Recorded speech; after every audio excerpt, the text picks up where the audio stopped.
और अब रुख करेंगे क्रिकेट के मैदान का। रावलपिंडी टेस्ट के पहले इनिंग्स में भी पाकिस्तानी टॉप ऑर्डर फ्लॉप हो गया। इब्तिदाई 3 बल्लेबाज 22 रन के मजमूए पर आउट हुए। बाबर आजम और फवाद आलम की जिम्मेदाराना बैटिंग ने टीम को मुकम्मल तबाही से बचा लिया।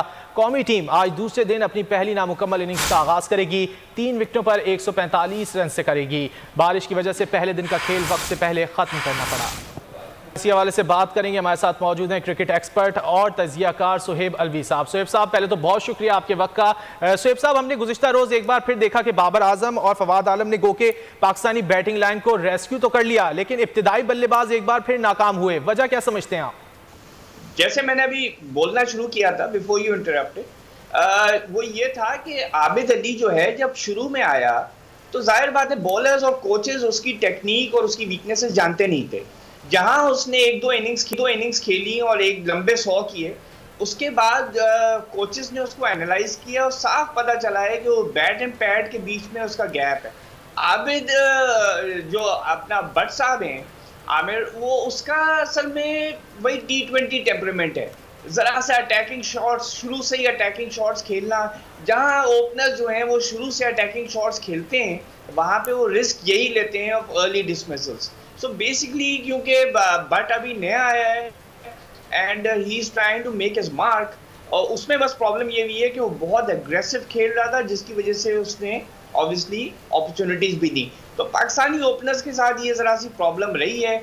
हमने किसी एक ओपनर को लेके लंबा चलना है और इस दफ़ा कोशिश की थी आबिद के साथ, लेकिन उसने भी डिसपॉइंट किया है। So I suppose after this series आपको दोबारा अपने ओपनर्स को रिव्यू करना पड़ेगा। अच्छा सुहेब अलवी, हमने ये देखा कि नेशनल स्टेडियम कराची की पिच थी, उसने स्पिन बॉलिंग को सपोर्ट किया। कल हमने देखा कि महाराज ने 2 खिलाड़ियों को आउट किया। आप क्या समझते हैं आगे चलकर स्पिनर्स को इस पर पिच पर मजीद टर्न मिलेगा या नहीं मिलेगा?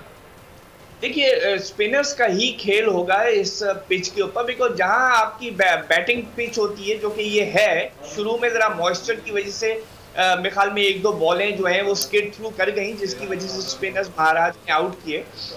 लेकिन बेसिकली पिच जो है वो ईज आउट हो गई और अगले 2-3 दिन ये जरा फ्लैट खेलेगी अगर सूरज निकला रहा था, और अगर ओवरकास्ट रहा तो फिर जाहिर बात है अपॉर्चुनिटी होगी of moving the ball in the air by the south African bowlers. लेकिन मेरा ख्याल है स्पिनर्स ही डोमिनेट करेंगे, और पाकिस्तान ने क्योंकि टॉस जीत के पहले बैटिंग की है, तो साउथ अफ्रीका कराची की तरह दोबारा चौथी इनिंग्स में अपनी जो है वो प्रेशर में जरा सी खेलेगी। बिल्कुल, सुहेब अलवी साहब हमारे साथ ही मौजूद रहेगा। हमने गुज़िश्ता रोज देखा कि 32 ओवर्स का खेल नहीं हो सका था, जिसकी वजह से खासे कम रन स्कोर हो सके, 145 रन बना सका है पाकिस्तान। आप क्या समझते हैं आज पाकिस्तानी खिलाड़ियों को थोड़ा तेज खेलना पड़ेगा?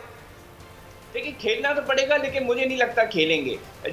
जैसे कल आपने पार्टनरशिप में देखा, Babar Azam was the more aggressive batsman, और फवाद आलम का जो रोल था that was to tire out the bowlers, रोक के, और उन्होंने भी ठीक है 4-5 बाउंड्रीज मारी, लेकिन वो स्लो खेल रहे थे। तो फवाद आलम का जो नेचर है, जो स्टाइल ऑफ प्ले है, वो स्लो है, वो इतना तेज नहीं खेलेंगे।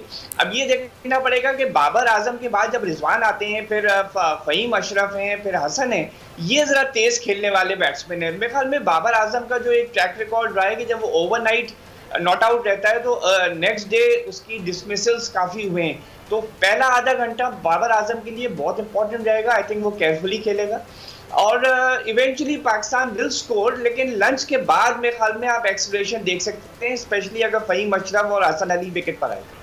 अच्छा सुहेब, अगर पाकिस्तानी बॉलिंग की बात की जाए तो गुज़िश्ता मैच में पाकिस्तान के जो पेसर्स थे वो उस तरह कारकर्दगी नहीं दिखा सके जिस तरह उनसे एक्सपेक्ट की जा रही थी। गो के स्पिनर्स ने अच्छी कारकर्दगी दिखाई।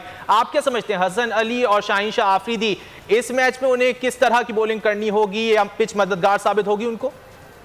देखिए, पिच तो इतनी मददगार नहीं होना चाहिए, क्योंकि it's basically a flattish pitch जिसमें मार्क्स आ रहे हैं, तो स्पिनर्स को ही कप्तान जो है ज्यादा से ज्यादा ओवर देगा, तो उनको ओवर भी कम मिलेंगे। हाँ, अगर ओवरकास्ट हो गई कंडीशंस, तो आप शाहीन शाह आफरीदी और हसन अली से एक्सपेक्ट कर सकते हैं, फ़हीम अशरफ से भी कुछ हद तक, बिकॉज ये स्विंग करते हैं गेंद, तो फिर गेंद जो है जरा स्विंग हो सकती है अगर मतला अबरालूद रहा तो।